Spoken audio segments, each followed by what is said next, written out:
দীর্ঘ ১৭ বছর পর বাংলাদেশ জাতীয়তাবাদী দল বিএনপির ভারপ্রাপ্ত চেয়ারপারসন জনাব তারেক রহমানের স্বদেশ প্রত্যাবর্তন উপলক্ষে আয়োজিত ঐতিহাসিক সংবর্ধনা অনুষ্ঠানে বিপুল উৎসাহ উদ্দীপনার মধ্য দিয়ে অংশগ্রহণ করেছে ঢাকা মহানগর দক্ষিণ বিএনপির নেতাকর্মীরা।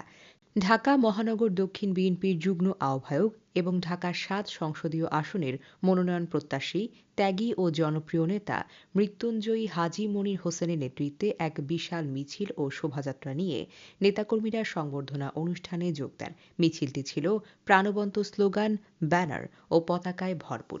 মিছিলে উপস্থিত ছিলেন কামরাঙ্গীরচর থানা বিএনপি সদস্য সচিব হাজী মোহাম্মদ আওলাদ হোসেন বাশার, কামরাঙ্গীরচর থানা যুবদলের সাবেক সাংগঠনিক সম্পাদক ও বাংলাদেশ জাতীয়তাবাদী প্রজন্ম ৭১-এর ঢাকা বিভাগীয় সাংগঠনিক সম্পাদক ই.কে.এম. সেলিম, কামরাঙ্গীরচর থানা বিএনপির যুগ্ম আহ্বায়ক মোহাম্মদ বজলুর রহমান ও ওসমান গনি।